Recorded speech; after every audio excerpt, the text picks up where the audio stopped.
We are going to get started because there is a lot of sharing that will happen in this room today, this morning, and we only have a little time.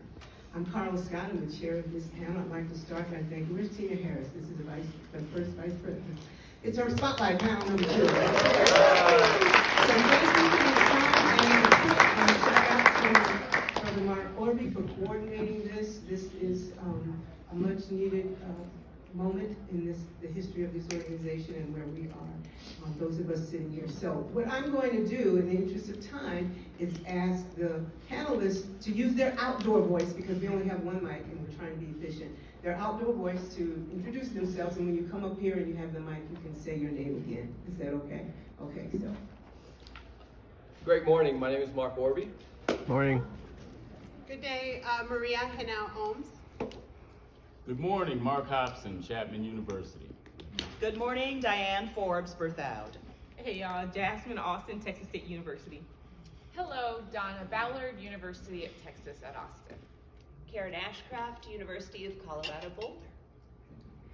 And our panelists are going to be mindful with their comments, because we do have Dr. Allen responding, and there are, I'm sure, folks in the audience who would like to offer comments as well. I will be mindful of how long you do that. Also, I make really cute little paper airplanes, so we can do that. So I'm going to take my chair as chair over there and turn this over to our first presenter.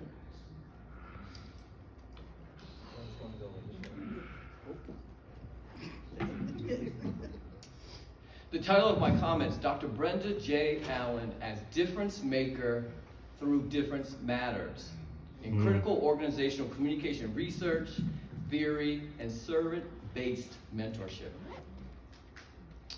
This month marks 30 years. 30 years ago I met Brenda J. Also I refer to her as Queen B, because we were in Santiago. Ooh, now you have me thinking about that. We were in San Antonio, Texas, at the food court on the Riverwalk 30 years ago, and I went out to lunch with a lot of folks from the caucus and the division, and an unfamiliar face to me was in the room, and I asked her, as I always do, how would you like for me to call you? And she looked at me, as she oftentimes does, and says, most of my good friends just call me the Queen. So she has been Queen Bee to me from the very beginning. Her research and scholarship is focused on the resiliency of outsiders within organizations in the most powerful ways. Yet given her critical approach, she also interrogates systems that produce context whereby resiliency is a necessary requirement for survival and success. I could talk a lot about her scholarly contributions.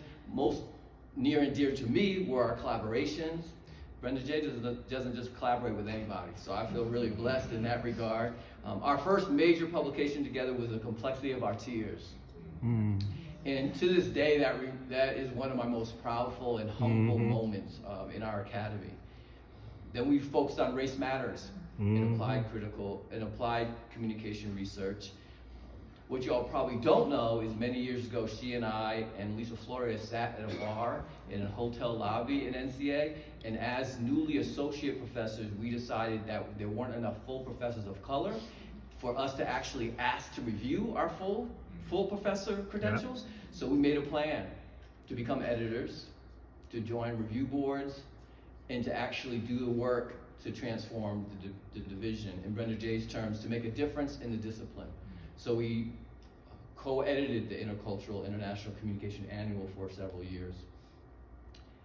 When I think about Brenda J, I think about our interactions, which has been amazing. Collaborations that we've done. If you haven't danced with Brenda J, you don't know what it is to live. You're missing out. We've danced in Chicago. We've danced in the streets of New Orleans. Some of y'all are laughing too loud. You were there. I know. If you have not wobbled with Brenda J, there was a time at Disney where she called out the wobble, and she just, yes. Sharing chicken from Harold's Chicken Shack in Chicago, where we were in a hotel room and had a whole plate of chicken and french fries and green beans. But if y'all didn't think we were fancy, our dessert was Godiva chocolate liqueur.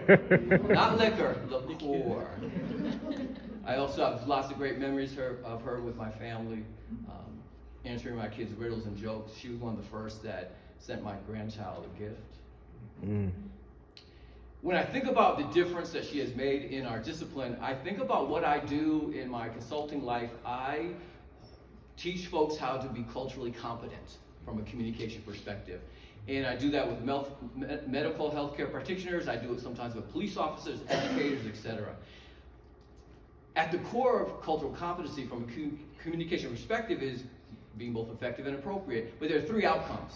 And for me, this is what she has meant to me, where I tell folks, you're culturally competent if the other person can walk away with three things in hand: that they have felt seen for who they authentically are, that they feel heard, really listened to, and thirdly, do they feel validated, that who they are and what they do didn't matter.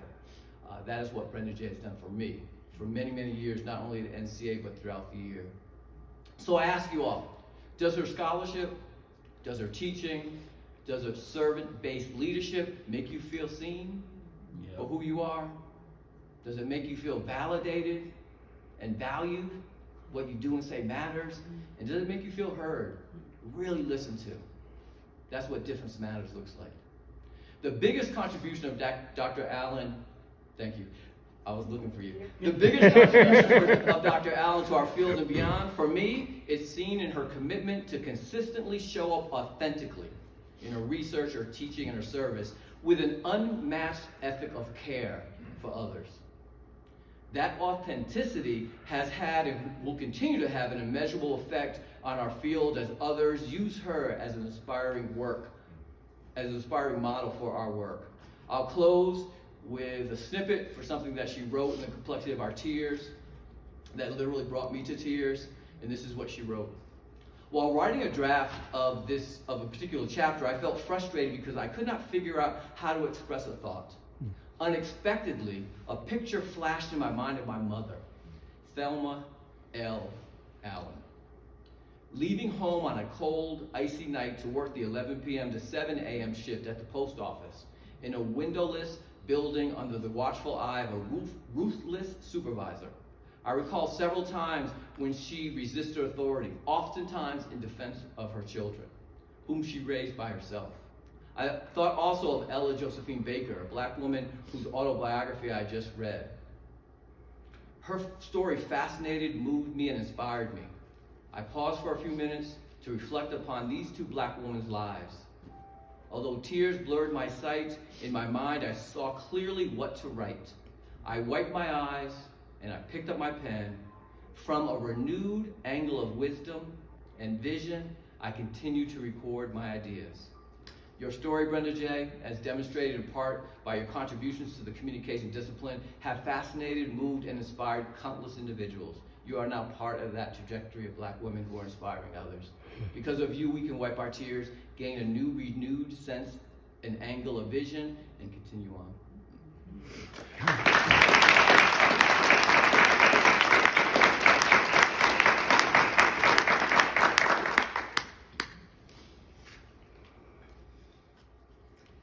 Good day, everyone. My name is Maria. Hello, madam. My name is Maria Henao Ohms, and I am Wilfredo Alvarez's spouse. I'm stepping in his stead because he could not be here today, but wanted to make sure that his voice was heard in this space. And it's my honor to deliver his remarks on his behalf. And so Wilfredo writes, I've been in places where I was physically present but not truly there. Not connected, not seen. My time in graduate school was one of those experiences. Fortunately, in my second year, I met Brenda J. in the hallway. That moment's ripple effects changed how I saw myself in that space, which was critical for me to complete that program and to continue my academic journey. Brenda, part of your genius is the ability to see diverse people as complex human beings. And in doing so, you unleash their potential to tap into their gifts. That is your legacy. You create opportunities for those of us who are unseen unheard, and unsure of our own worth in the academic space. When we met, I was in a moment of great pain, a time when making it through a single day felt like a triumph. In a space where I felt both voiceless and vulnerable, you made me feel that my humanity mattered. You give me permission to be who I am in an environment that struggles to value human difference. You are the exceptional threefer. You are a teacher, you are a scholar, and you are a mentor. But I want to focus on the so much more theme. Because you are more than titles and you are more than metrics. You are someone that brings moral clarity, integrity, and compassion into institutional spaces that desperately need it. You don't just watch people from a distance, you connect. And those connections become fertile ground for teaching, research, and service to flourish. The people in this room who call you teacher and mentor are a testament to this. Your example transcends the Academy's walls. In a profession that often measures worth by publications and prestige, you remind us that how we treat one another can have a longer lasting impact than any CV line. You model the kind of professional and human that I aspire to be. Someone who sees people beyond labels and loves humanity enough to believe in its potential. There was a time when I felt voiceless, literally and figuratively. You gave me a voice by honoring my humanity. And because of that, wherever I go, your voice is heard through mine. Your legacy embodies this year's theme, communicate to elevate, or as Angela Davis reminds us, you lift as you climb. Brenda, you have lifted many of us. And as you often tell me, the proof is in the pudding. And you've made a great pudding. You are indeed a bad mama jama, communications threefer, and so much more. And today we raise a glass to you, not just for what you've done, but for who you are. Your legacy is not only in the scholarship that you've produced, but in the lives that you've transformed. And though I may never reach your heights, as the good Lord is my witness, I will keep trying.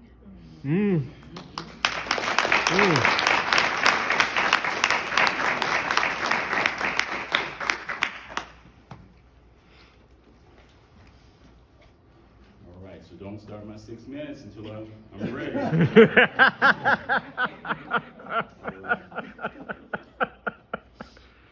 Peace and blessings.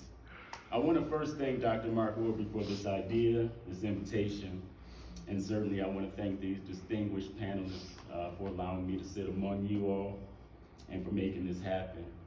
This is an important endeavor. It is symbolic because we recognize and we celebrate our own.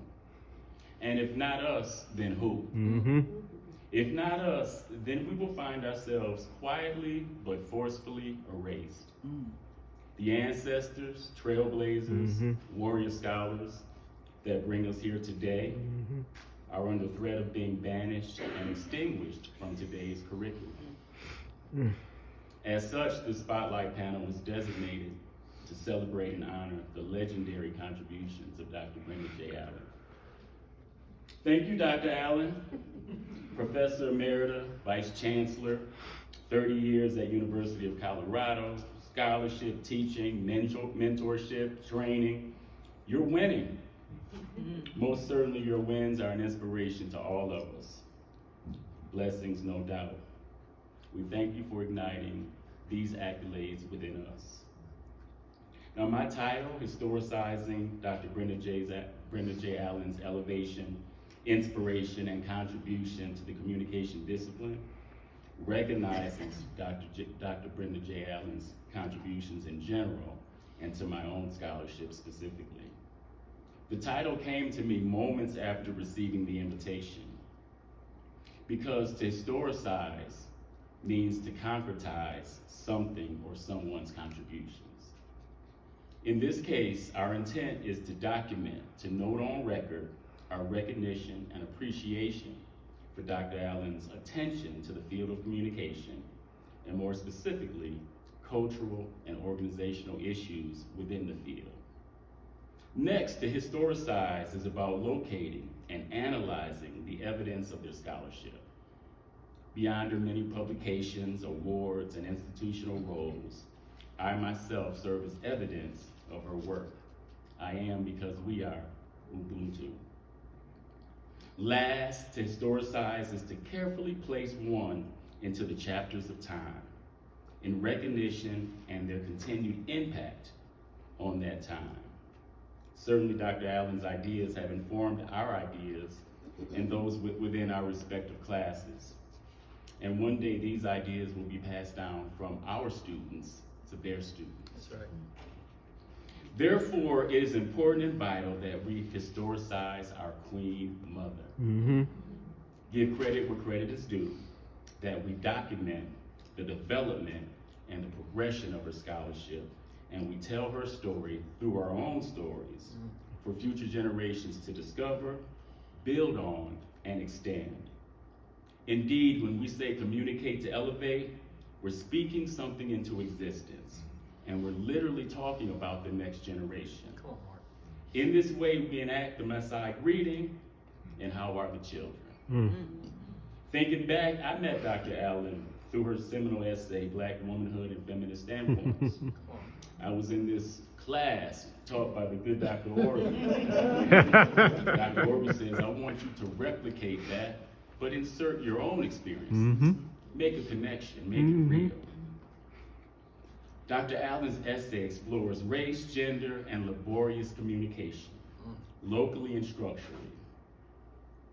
It's ironic to note how these concepts are currently being outlawed from academia. Dr. Allen spoke to complex ways of knowing and being, and the challenges of being a Black woman in the U.S. while simultaneously navigating the unique journey of a tenure-track academician. The essay made the experience visible, palpable, real, and relatable. Indeed, she spoke to my familiarity with feeling like a racialized and gendered being. More specifically, Dr. Allen spoke to my organizational challenges with academic and professional institutions. I related to the obstacles and the tensions of the Black scholar. Beyond that, Dr. Allen's work led me to Marsha Houston, Olga Davis, Anita Foreman, Deborah King, Geneva Smitherman, and Dennis Mumby, and other great giants in our field. Dr. Allen's work and their work are instrumental in my understanding of the discipline. Her work and their work contribute to my interest in the communication of Black masculinities as it relates to race, gender, and power. Allen prompted me to focus on knowledge of the oppressed, aspects of social order, discursive sites of identity, and culturally organized communication, and beyond. Also, like Dr. Allen, my Blackness is about love, acceptance, and respect for other lived experiences. We liken ourselves scholars and practitioners. We work with organizations, institutions, and individuals. We work with small and large groups. We work with young and old. Our journeys extend many bridges. Dr. Allen, you have contributed greatly as a mentor, as a role model, and as a friend. We've enjoyed some special moments. We have danced together. We've sang, and we've even mourned together. Yes, we have. Indeed. Dr. Allen, you've read for me, you've reviewed for me, you've written on my behalf, you've checked on me, you lit a path for me and countless others to follow on this journey of education. I say this is her story. So make some noise if you've been blessed by the presence of the original Queen Bee. Yes! Yes! Now, just as important, make some noise if you plan to be that same blessing to someone else. Yes. Yes. This is our beyond. Blessings.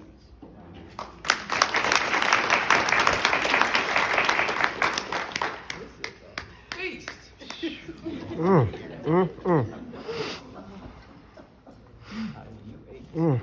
Good morning, everyone. Good morning.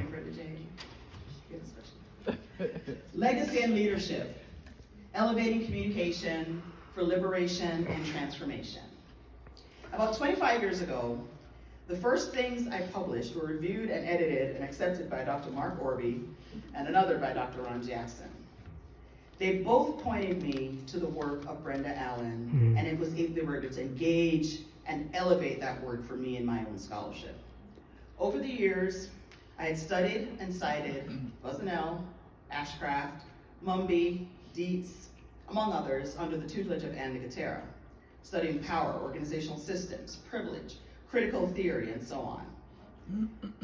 However, as a Black African-American scholar at the time at Howard in the Department of Human Communication Studies, I understand it has gone through many iterations since, with interest in studying aspects of leadership, race, gender, and behavior, it was challenging in my field to find meaningful, detailed, relevant research and scholarship that spoke not only to my experience, but to the experiences of others with similar backgrounds. Yes, there was critical theory, race and communication, intercultural communication, cultural practices, norms, and many others. But much of this in the discipline at that time had greater representation in rhetoric, in intercultural communication, and in mass communication, all wonderful. But I struggled to find a unique organizational perspective. As I did, one voice rang out clear to me and stood out among peers as clear, relevant, and challenging, telling hard truths, connecting dots of experience and theory, and shaping the discipline to include thoughts about diversity and difference. That voice was Dr. Brenda J. Allen, who is an academic and administrative leader who, according to Google and AI, revolutionized. They said that she revolutionized. That's revolutionized organizational communication by centering social identity, power dynamics, and inclusive leadership, especially within higher education and diversity initiatives. Unquote. Almost every organizational communication piece I have written had Brenda's work as part of the core foundation. Given my interest in Black women in leadership, Allen's ideas, questions, and experiences validated what I was learning and experiencing, and her work created broader and deeper ways to critical inquiry and analyses. When she took her new position in Denver and there was a vacancy at UC Boulder, I recall being really excited to be recommended both by Brenda, by Anne, and others that I should apply for. It was like, apply for what? The position that Brenda's leaving at Boulder, there's no way I could fill that. I was a finalist, didn't work on it, it's all good, I'm fine now. But to think that this was a path that Brenda thought I could possibly take, like look into it, figure, see, just that guidance that you can do this. But the fact that she was there and her work encouraged me to do that. Again, I had another path, but that's all good. But what I want to focus in today is on legacy, that enduring impact of a person, a group, an institution through actions, achievements, and relationships. Legacy. Something transmitted by or received from an ancestor, predecessor, or the past that can be tangible or intangible, like values, reputation, cultural impact. Brenda J's legacy is immense, and it lies in her ability to reach all these people that we're hearing today, but also to blend critical theory with practical application, making her a foundational figure in modern organizational communication. Scholarly piece. In 1995, this may be old to some of y'all, but I was in graduate school in the 90s. But in 1995, that piece, Diversity and Organizational Communication, was a seminal piece that I cited in my dissertation in 1999. She addressed research gaps that need to be filled, focused explicitly on race ethnicity, which was not the case in organizational communication at that time, right? And explained why race and ethnicity mattered, that it had profound effects on organizational experiences and messaging, and that it had been overlooked for the most part in communication research. Now that piece has been cited almost 350 times since then, And standpoint theory, which was cited in 1996, 383 times, and another one, the racial foundation of Orcon, almost 400 times. Since then, many, many more articles, chapters, and books have been written about this, although, from my opinion, not yet fully exhausted. So I just want to close in thinking about Brenda's legacy, and one of the things that came up in my research around legacy is amplified impact. So I wanted to speak about that a bit. I've taught at the undergraduate and graduate levels for almost 30 years. After I left Howard and was at George Mason for 2, I was at Trinity for the longest, for 10 years. Women's college, undergrad, co-ed, graduate school, and professional schools. I created courses in organizational communication, in women in leadership, and in women in organizations. Our students had never seen readings like the ones from Brenda. So hers were a part of other ORCOM readings as well, which I know for young women in DC was very affirming. At this point, I would say I've taught thousands of students with those very readings. Some have gone on to graduate school and some to PhDs. Incredible, indelible impact. So this is Brenda to, I would say, thousands, right? Learning and seeing their own experience. I've also served as an administrator, currently sort of the role that she had at Boulder as a vice chancellor. And at University of California with 50,000 students, 20,000 faculty, bringing in experiences and research from Brenda to inform my decision making and policy making. That extended to a tremendous impact in my career at University of California. So her impact is in scholarship, in leadership, and then finally, the things that I recall said to me or in the company of scholars and friends that I have held deeply in my own practice and leadership. Some quick lessons and I'll close. Be true to yourself. Don't be anyone else. Don't wait for others to do things. Do it yourself. I remember complaining at an NCA to Brenda, they're not writing about this, they're not writing about that, I'm not seeing this. And she just said, well then you must write it yourself. It got me right here. It got me right here. She's right. You know, and I've been trying to do that since. She wasn't listening to the YA, she didn't, you know. And regarding NCA, she often said, collaborate, step outside, don't only go to these caucuses or these division meetings. Political communication, or go to so many other caucus and division, collaborate and reach out. Know your worth. We've had conversations about negotiation, about positions, other things. She didn't say this explicit, but implicitly. Wear bold and beautiful accessories if you want to. The rings, the beads, the earrings, y'all, the earrings. And just looking at her accessories, I'm gonna wear a big earring today. And just that being oneself and owning one's space was an example for me as a young Black scholar. So when I think of Brenda J, I will remember loud and wonderful laughter, intentional and compassionate listening, deep and authentic engagement, and life and critical organizational research and scholarship, and someone who makes me proud to spell my name, W-O-M-A-N. Now that is the legacy of a Queen Bee. Yes, it is.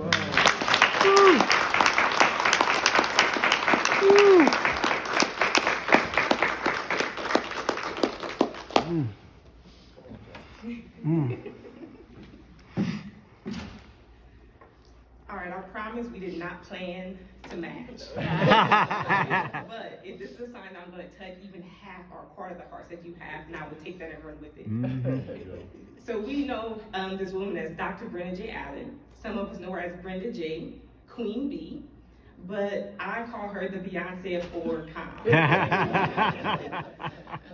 This is a really cool opportunity for me because I spoke on a panel, I think 2 years ago, that also honored Dr. Brenda J. Allen. And so when I was reflecting on that panel of what could I bring into this presentation, it was actually the end of it. So when we were all taking a group picture, she was like, this is a celebration, let's dance. And so we put Beyonce on. And we were just dancing all the pictures, I have the video too. Nice.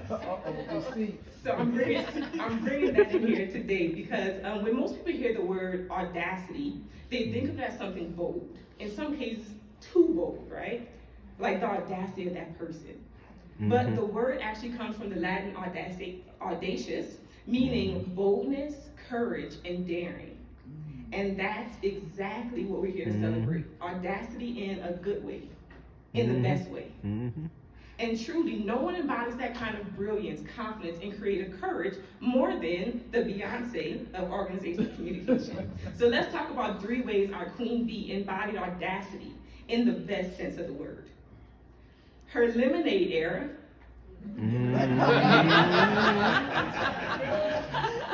Her lemonade era is in her audacity to tell the truth about her lived experience and to make her life a site of theory when the academy told her to be objective. Her experiences of being the only black woman in meetings. Her learning to code switch to survive and then choosing not to. These weren't just personal stories, they were acts of resistance and audacious decision to make the personal professional. So like Beyonce turned heartbreak into an anthem, Dr. Allen transformed her lived experiences into theory that spoke to generations of marginalized groups. The lesson she taught me in this is she teaches us that telling the truth, especially as yourself, is scholarship. It's how you free yourself and others at the same time. Her formation era. She dared to name how the neutral norms of academia are shaped by whiteness, masculinity, hierarchy, and she didn't just critique it, she modeled what new academic leadership could look like as the first black woman vice chancellor at the University of Colorado, Denver. Her audacity was structural. To exist in the academy, to lead within it, and to hold it accountable all at once, that's run the world energy. Challenging systems while dancing through them with grace and brilliance. And if you know Brenda J, like we've already said, she loves herself a little two-step. Her homecoming legacy is about her mentorship. She doesn't just open doors, right? She holds them open until others can walk through and get comfortably seated. Like Beyonce's homecoming performance, her mentorship is about celebrating lineages, showing us that excellence is collective, not individual. So one quick story that I want to tell is that I'm at Texas State University, and they gave me a course. They volunteered told me to teach it only 2.5 weeks before the semester started. Oh, wow. Right? Yeah. But the biggest blessing of that experience is that guess what book they already had assigned to the course? Exactly, difference matters. And so I read that whole book, the second edition, I read that whole book in a weekend, right? But I still didn't know what to do. So I text Queen Bee, and I said, hey, I told her the situation, and she had the audacity to call me. And we stayed on the phone for an entire hour plus probably, and we co-created, we built the whole course together from day one all the way to the finals. Wow. Wow.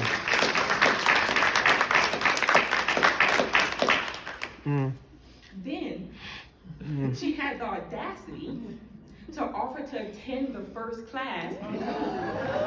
Whoa. She said, I would tell them the community rules and her goals for the book. Oh, my goodness. Our final assignment was, you know the tools that are in her book, each chapter has a different tool, right? And so the assignment for that one was, you pick a tool and then you implement that into your daily life somehow, okay? And then at the last class of the semester, you give a quick presentation on how you did that, all right? And we decided it would be really fun to make it a competition, so the top 3 implementations got an award. She had the audacity to join the last day of class. And she helped me pick the top 3 winners for that class. So like Beyonce's homecoming, she shows that excellence is collective, that legacy is built through care, that we rise by lifting others. So today, as we honor her, we honor that same spirit of brilliance and bravery. Because when I think about our Queen Bee, I cried the first time 2 years ago. She didn't just teach us how to talk about difference. She taught us how to own it and how to transform relationships because of it. Yes. Come on now. She is without a doubt our field's Queen Bee. Yes, indeed. And we are all better scholars, teachers, and humans because you dared to be audacious. Absolutely. Whoa.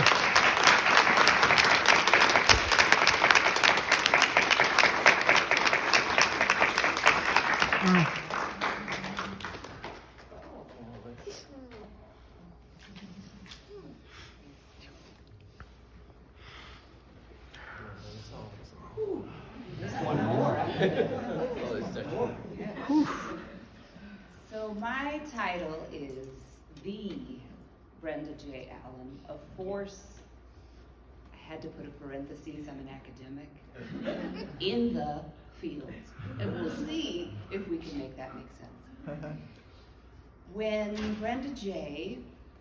retired from University of Colorado, Denver in 2019, I had the honor then of sending up a tribute to her all-around badassery.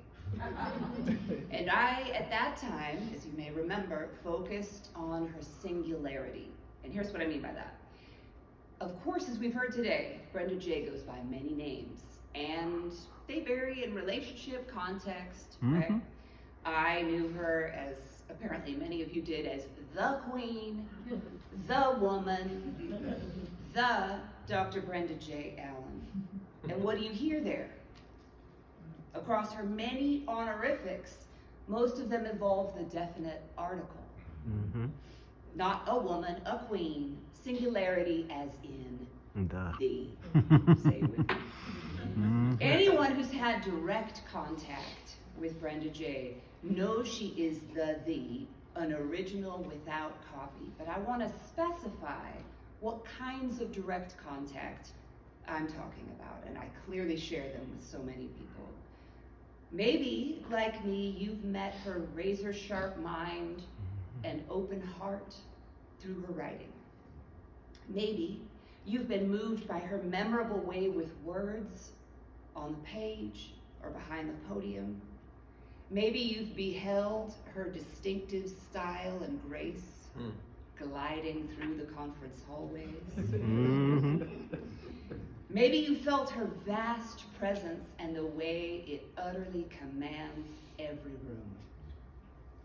Maybe you've been inspired by that confidence and how she exudes such deep faith in her own rudder.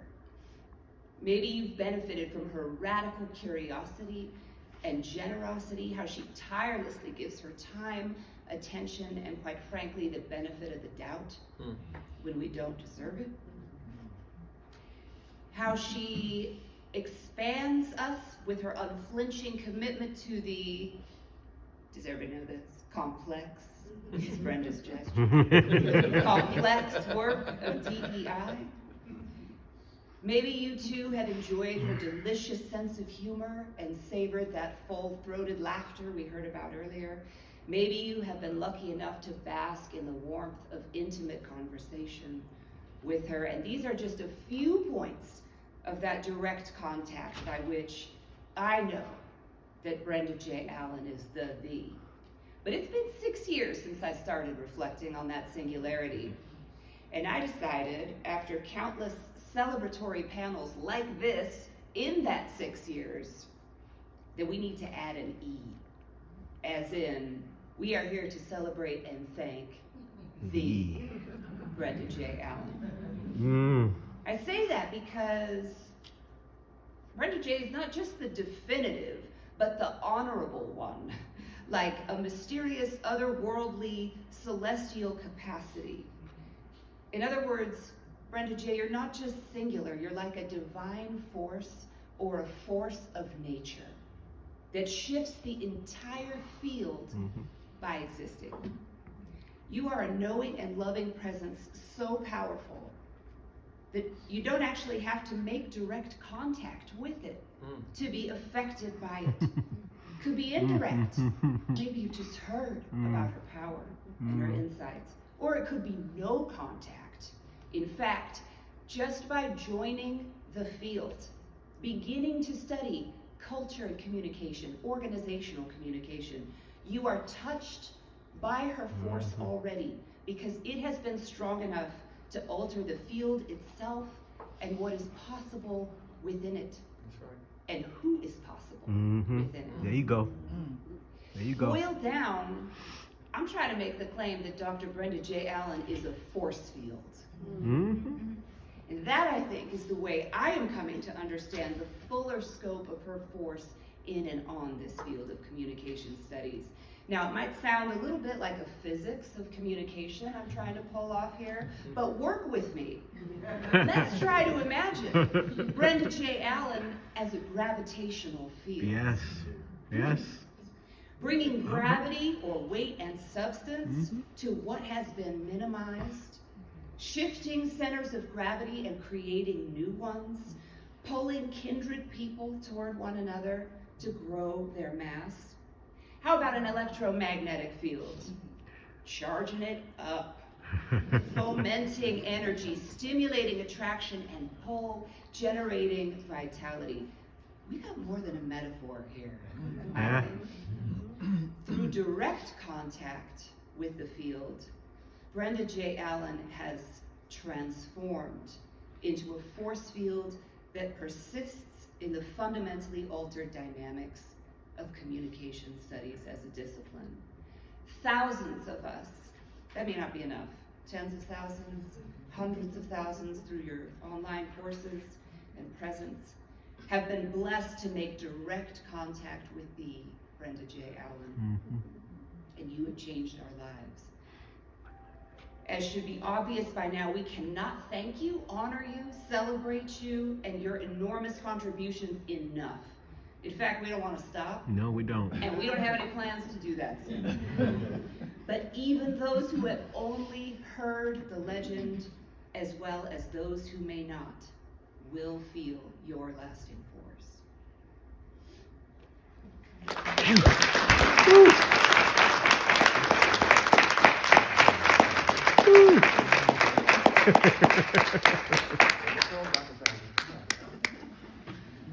am incredibly honored to be here today celebrating Dr. Brenda J. Allen.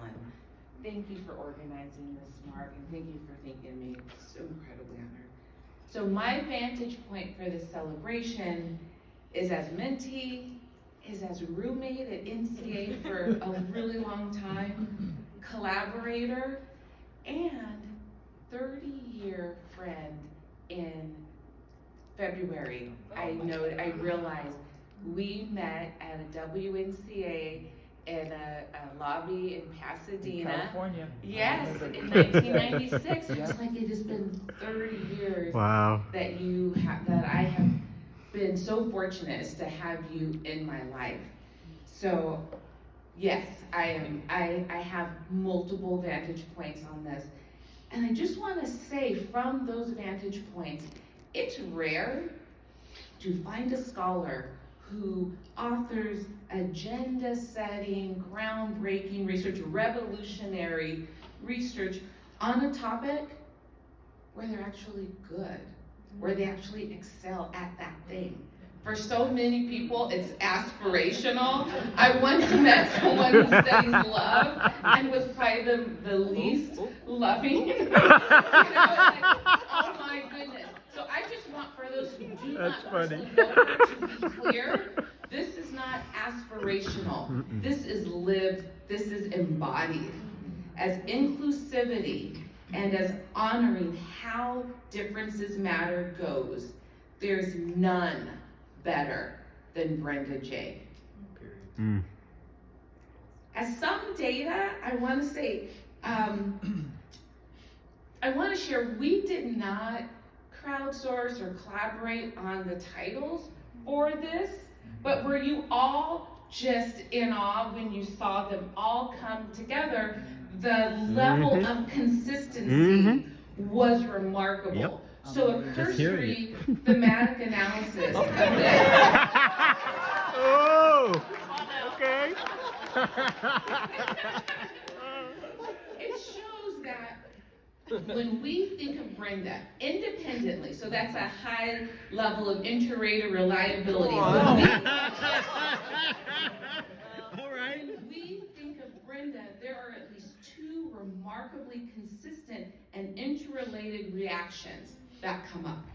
The first is uplifting.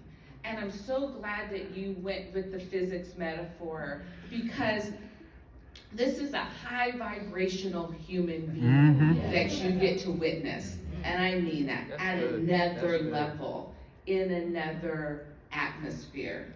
as a scholar, a mentor, a teacher, she elevates everything that she touches, every institution, every person, every organization, every group. This is what she does just on a day-to-day.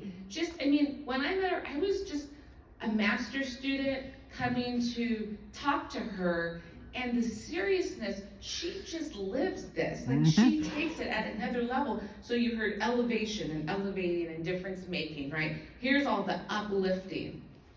The other that you heard was preeminence, queen, audacity, force field, and even bad mama jama.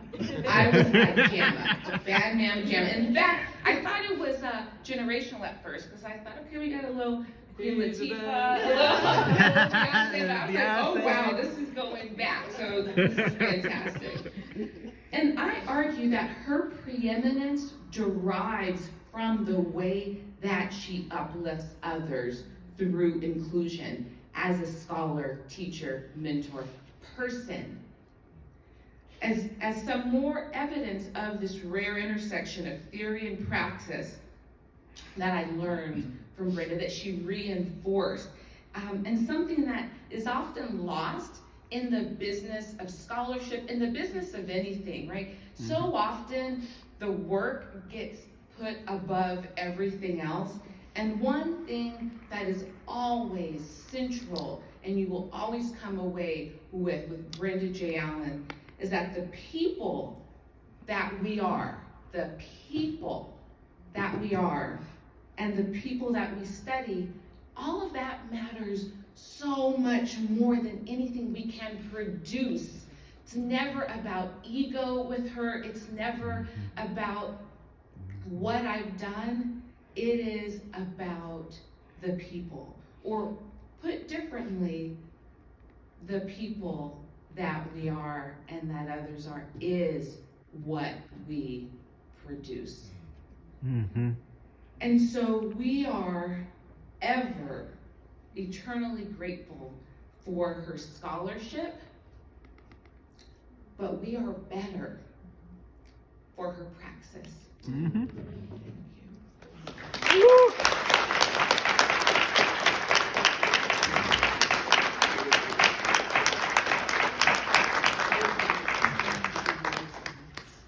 Right? We also mentioned Marcia Houston, who reached out to a number of us way back about Black women's communication, and we centered it in Black feminism. And one of my memories around that is every NCA, we would go to dinner.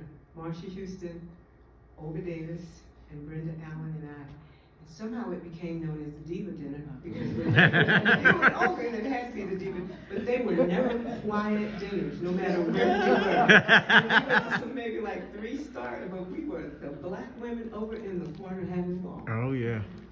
And the stories of dancing, I just have to share this one, because when I was director of African American Studies, I brought the Queen Bee to my university for some professional development. I remember that.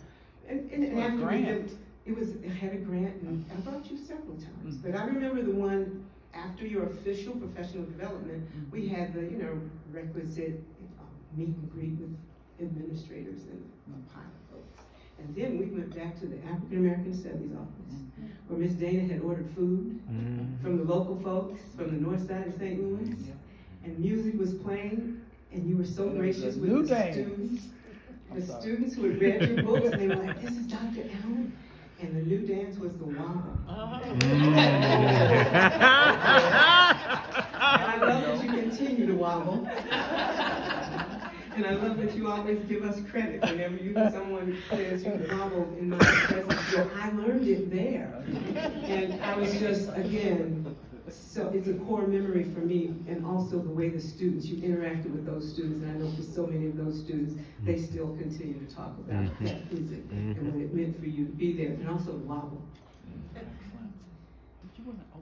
I am. I'm now going to open it up to the audience. I don't have my little... And I'm a former alumni of UNC Charlotte, both undergrad and my PhD, and I just wanted to say, Brenda, I met you my very first year as a freshman, I was part of a founding honors college they were developing called Get Rich Honors Program, and she was brought in as the guest speaker. And I was the only communication manager in the entire honors college that they developed. And it was like made fun of. I was talking for credit. They were all like astrophysicists and comm was really or, you know, how they are. And Brenda was the speaker, and I never met her, but back then you are a computer-mediated communication specialist. That's how I would know her, as a technology communication person. And she blew everybody out of the water. As the first comm person they'd ever, faculty member, I had never met her, and all of a sudden I was like, pride in comm. And not that I didn't have it before, but in that community, well, you know, I got issues. But the idea that she elevated my field and gave me the sense of like, yes, absolutely, this is exactly the kind of person who does this work. It's serious, it's important. And I stayed in comm, and that was, I had never met another faculty before her. She was the first comm faculty I ever met, even though she didn't know that. I didn't know that. You also stepped in when I did my honors thesis as an undergrad, and one of the people on the committee resigned in protest because of the critical ethnography view of it. They didn't think it was objective enough. And they needed somebody else. I was going to graduate with honors, and Brenda J. once again stepped up and stood forth and talked about methodological perspectives. Wow. And she saved me from getting an honors degree. And then when I went to grad school, not just the classes, but she roomed with me when I was a grad student, didn't have anybody to room with, so I could go to a conference. She did pick a hotel that had a big sign that said, "Thou shalt not kill," in New Orleans. And I didn't love the fact that that had to be advertised. But she did that. She also, years later, when my badge didn't arrive, she was the one person who loaned me clothes so I could present at NCA because I didn't have my badge. And if she hadn't given me clothes, well, I still probably would have done it, but I looked clean. And going forward now, every year, I know that a lot of the things we've talked about, her other aspects of her research, but for me, her organizational focus, her technology focus, and her ability to keep me grounded and calm, and I would say, and her self-reflective nature that she also sparks in others. One comment from her, even to this day, will make me rethink a whole project. And I appreciate that from her as a mentor and as a colleague. Thank you for keeping me disciplined. Last night. But I'll say this publicly because I want her to know, as NCA president, I would not be here if it was not for her. I was at the University of Oklahoma, graduated, studying how to protect value and diversity attitudes within the context of persuasion and social influence, using inoculation theory and seeing if reactants could be an explanatory vehicle, and whose work, her work, to ground organizational context. I saw her for the first time and was like, oh, totally fanning. Totally fanning. And I said, well, will you sign my book? And she said, only with the purple pen. And I said, well, I will wait. And then the next year, and then she said, and follow up. And I thought, she doesn't mean I should really follow up. No, she meant And that. next year at NCA, I saw her and she looked at me and said, you did not follow up. And I was like mortified, like she remembered. And so I knew that even though I was in Oklahoma and I was not her student, I was her student. That's right. And so when I had issues and struggles and challenges trying to find my way as an assistant prof, then I called, and she was an administrator, and I thought she wouldn't have the time, but her administrator called me back, and we had a wonderful phone conversation where I learned the magical word "whiffum." What's in it for me? I didn't know as an assistant professor that I could ask or have a whiffum. And so there are just so many things. I'll stop, but I just want to publicly stand and say that for me, it is your presence and your command and your kindness that has enabled a future person like me to be in the field and in the room. So I'm grateful to you, and you forever will be my queen bee, even though I really wasn't your student. I consider myself your student. And say that it is clear that no matter how brief the encounter with Dr. B.J. Allen, that's what we called her, it is so impactful throughout the years. Like some of you got the blessing of having her as a professor for years, and some of us, like my class at Howard University, had her for 1 year when one of our other faculty was on sabbatical, and she stepped in and taught a class in organizational communication. And that was like, I don't know, 2000, 2001, something like that.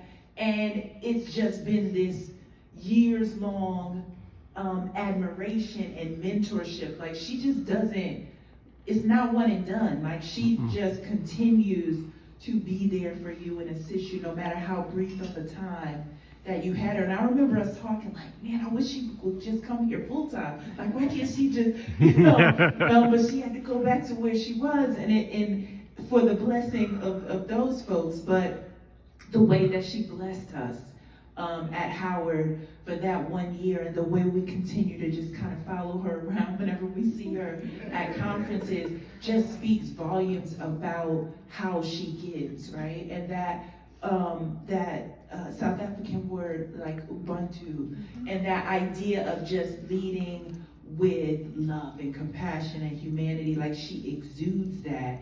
And so of course we always wanna, gravitate to the physics example is perfect. Like how we just wanna gravitate to her. It's not just, her stature and height and that queenly way she carries herself, but it's just the love and the compassion, back to that idea of like it's all about not what people say, but how they make you feel. Like that idea and the way that she makes, I think, all of us in this room feel is why we do something like this, and why something like this is so important, to let her know how much she's given and what she's done, and she has sent us out into the world to pay it forward. Yep. And that's so important as well. So thank you all for organizing this. You're a blessing. I met Brenda J. Allen when I was very young, like my late 20s, finishing grad school, and I knew everything. I learned quickly I didn't. And there was a great panel on feminist scholarship, and Brenda J. was on that panel, Marsha Houston was on that panel, several other folks were on that panel, and I knew enough to ask a question in a room full of really big greats, and I don't know what possessed me, but I asked a question about how are we supposed to learn about our history when we don't have access to that history? And I left the room, I didn't know what I was doing, and Brenda followed me. And she said, well, I guess we have to share it. So do you want to have coffee? And that has been the beginning of an almost 30-year relationship. And so I'm just going to bookmark it. So that's kind of how we met. And then I had the immense privilege of nominating her for her Francine Merit Award, because that was a time in which I was trying to figure out who I was as a faculty member, what it meant to be in the discipline. And with consistency, Brenda was willing to have conversations with me about how to be my authentic self. She's been somebody who I have navigated interracial relationships across communities of color in the United States. It's been a deep and profound conversation for me as an immigrant child who was raised in spaces where I learned most of my empowering capacities through Black feminist writing. And so it's just been a very complicated space. And so Brenda's one of the few people I've had that conversation with. She helped me realize that when the academy betrayed me, that it didn't matter, that I could still become, I was not gonna cry, that I was who I was. I was a scholar, whether the academy saw that or not. Right. And she brought me back to communication studies, which I don't think Brenda realizes, but I had left the discipline for a variety of reasons. Just do the math, figure it out. And we stayed in touch. She's one of the few people in communication studies I've continued to have a relationship with. And the more we talked, she kept saying to me, all you talk about is communication. And she's one of the reasons she said, I'm going to NCA. Am I gonna see you there? And that was a consistent question. And it finally got me to say, I'm gonna go back to NCA. You know, and I think that's one of the most profound things that she made me say, nobody has to tell you who you are. You tell them who you are. And that has been the biggest gift. Thank you, Queen Bee.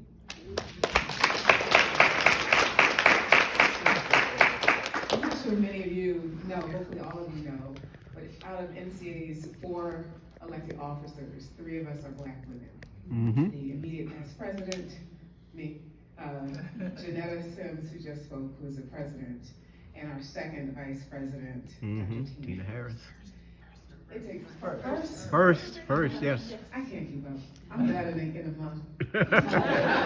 It is very difficult to get the 3 of us together at a convention because of our schedules. Oh, yeah. We did not plan to come here, but we had to be here because of this celebration. And Diane, as you talked about legacy for Dr. Allen, your legacy is embedded in the future of this organization, Dr. Allen.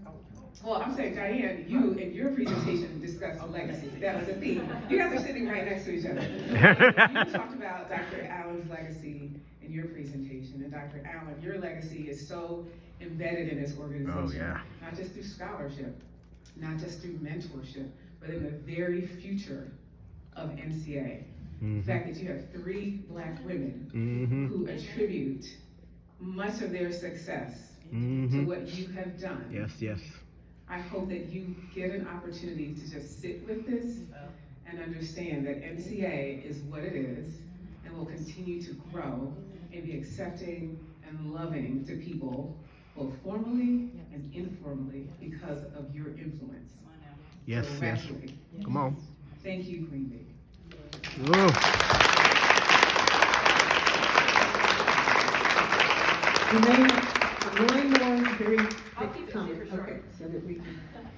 Hey y'all, my name is Elizabeth Eager, and I want to talk about something Donna said about elevating every group. And one example we haven't heard as much about today is Brenda's work with the National Center of Women in Information Technology. And so one of the things that she does there is just support gender and race-based inclusion in IT, working with youth, working with professionals. And so I've seen her impact there. I've seen her do stuff at the Boulder Bookstore on Race Matters. It's like not just our field, but just in so many immense ways. I first met her when I was an undergrad. She was a keynote at my graduation. I was fangirling so hard. And she said, "It's so nice to meet you. It's an honor to meet you." And I felt like she treats everyone with that same respect, and did that for all the girls at NC Wit. So such an honor to celebrate her today. Thank you. Hello.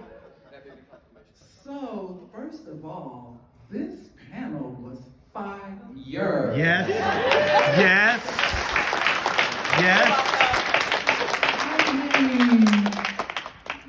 I am just honored in terms of all of these people, like everyone here, lead very busy, demanding lives, and clearly each and every one of you took time to create, to ruminate, to be masterful, to demonstrate the best of the best of the best of what we do as communication scholars. Yes. Come on. Outstanding. Come on. Just superlative. And I am, how does that work? Do I become a black hole? H-O-L-E, y'all. Come on now. I'm like blown away. So if I'm like the sports field, I'm blown away. Any physics people here, what do you end up with, right? Me standing here, ready to do boots on the ground. Yes. Let's bring it up to 2025. Or the new one, the Gap Band. Y'all know that new one?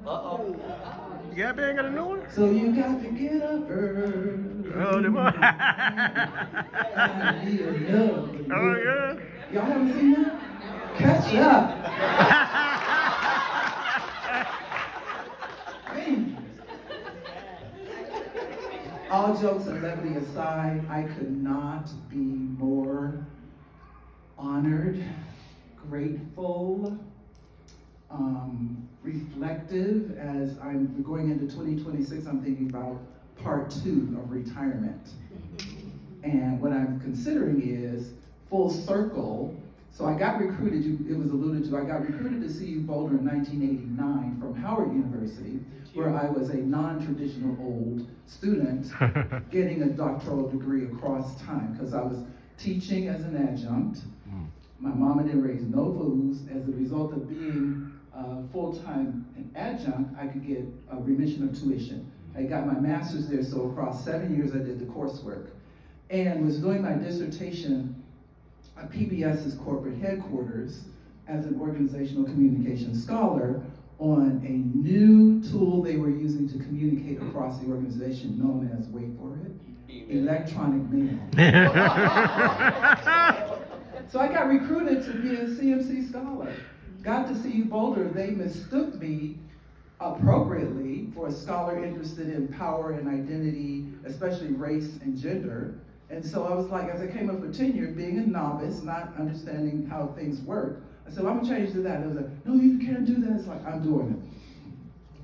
There are stories within that story. But how I justified in my portfolio that change was characterizing myself as a scholar of the 21st century, interested in 2 pivotal, critical topics, identity and diversity, and technology and communication. Bam. It went through with a little challenges, but it went through. I got changes. You know, winter changes, calendar pages. And it's now 30 some years later. I think my next area is AI equity. Oh. So wait for it, look for it. Wow. We have some resources that Okay. help. I'm so excited, and I feel so renewed. I feel so seen and validated for the work. I mean, you all just illuminated me in ways I hadn't thought of myself. I hope somehow we can capture this, because this is critical. It models, you know, how do you honor someone for real, right? In the beginning, because it's tip of the iceberg, to reflect the complexity. Thank you all, because you had so many options in terms of where you could be in this moment. And I know there are some people who are presenting who wish they could be here. And so I thank them. I thank everybody else across the years. It's just been phenomenal. Thank you all for coming today. I know some of you have shared stories with me that for whatever reason you didn't raise your hand here, and that's okay. I'm not gonna call you out or in with love. But thank you. And thanks to everyone. Thank you to our first Vice President for having this panel. Thanks to Mark for organizing. Thanks to everybody. To Dr. Scott for agreeing, volunteering to serve. And again, to you all for remarkable, phenomenal presentations. Thank you so very much, and best wishes. Thank you.